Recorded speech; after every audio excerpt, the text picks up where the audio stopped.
வணக்கம். இன்றைக்கி நம்மளோட கிச்சனில் ஒரு பாட்டி காலத்து ரெசிபி தானே செய்ய போகிறோம். ரொம்ப நல்லாயிருக்கும். நீங்கள் இது மாதிரி செஞ்சுருப்பீங்களான்னு எனக்கு தெரியல. ஆனால் ரொம்ப ரொம்ப டேஸ்ட்டாக இருக்கும், உடம்புக்கும் ஆரோக்கியம். நீங்கள் செஞ்சு பாருங்கள் இந்த ரெசிப்பியை. ரொம்ப சூப்பராக இருக்கும். வாங்க வீடியோக்குள்ளே போகலாம்.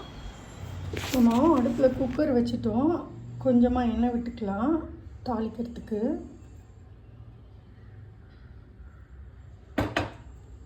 எண்ணெய் காஞ்சதும் ஒரு 3 பிரியாணி இலை,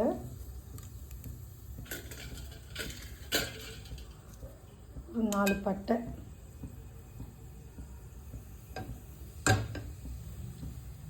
பொரிஞ்சதும் நான் வெங்காயம் ஒரு 2 நறுக்கி வச்சுருக்கேன், அதை போட்டுருவோம். இப்போ வெங்காயம் நல்லா வதங்கிடுச்சு. நான் ஒரு 3 தக்காளி பழம் நறுக்கி வச்சுருக்கேன், அதை போடுறேன். உங்களுக்கு புளிப்புக்குள்ள கம்மியாக வேணும்னா 2 போட்டுக்கோங்க. இப்போ இந்த தக்காளி நல்லா கரையணும். கத்திரிக்காயை நறுக்கி வச்சுருக்கேன். இந்த கத்திரிக்காயை 2வதாக போடலாம். முதல்ல 2 உருளைக்கிழங்கு நறுக்கி வச்சுருக்கேன். இந்த உருளைக்கிழங்கு முதல்ல போட்டுடலாம்.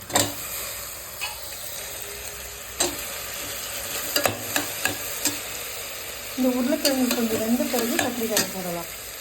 நான் 2 கத்திரிக்காய் போடுறேன். உங்களுக்கு எவ்வளோ பிடிக்குமோ அவ்வளோ போட்டுக்கலாம். இந்த குழம்புக்கு உருளைக்கிழங்கு கூட உங்களுக்கு அதிகம் தேவைன்னா போட்டுக்கலாம். போட்டுட்டு இப்போ இந்த குழம்புக்கு தேவையான உப்பு போட்டுடலாம். உப்பு போட்டு ஒரு கொஞ்சம் நேரம் கிளறி விடலாம். எண்ணெயில் கொஞ்சம் வதங்கட்டும்.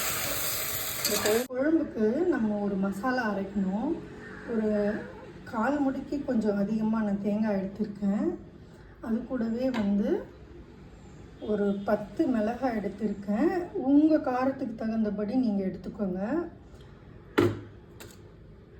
ஒரு 2 ஸ்பூன் பொட்டுக்கடலை, 1 ஸ்பூன் சோம்பு, 1 ஸ்பூன் சீரகம்.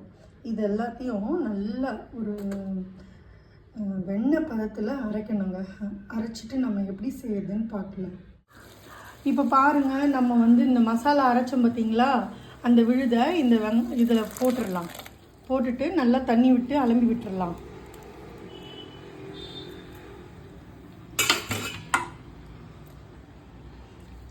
நமக்கு எவ்வளோ அளவு தண்ணி வேணுமோ அந்த அளவுக்கு விட்டுக்கலாங்க.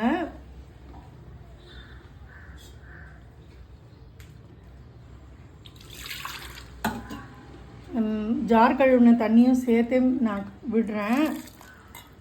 இப்போது நல்லா ஒரு கிளறிடலாம். இன்னும் கொஞ்சம் தண்ணி பத்தலை, போட்டுடலாம். இப்போது இந்த குழம்ப மூடி போட்டு மூடிடலாங்க. போட்டுட்டு 2 விசில் விடலாங்க. 2 விசில் விட்டுட்டு பார்க்கலாம் எப்படி இருக்குன்னு. வாவ், சூப்பராக வந்திருக்கு பாருங்கள்.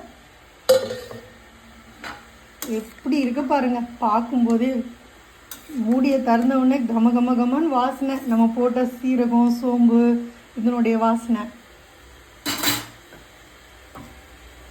இந்த கத்திரிக்காயெல்லாம் எவ்வளோ சூப்பராக வந்துடுச்சு பாருங்கள். இந்த குழம்பு இட்லி, தோசை எல்லாத்துக்கும் ரொம்ப நல்லாயிருக்கும். எங்கள் வீட்டில் இன்றைக்கி நாங்கள் இட்லி தாங்க செய்கிறோம். இந்த குழம்பு செட்டிநாட்டில் ரொம்ப ரொம்ப ரொம்ப ஃபேமஸான குழம்புங்க. இதுக்கு பேர் திரக்கல்.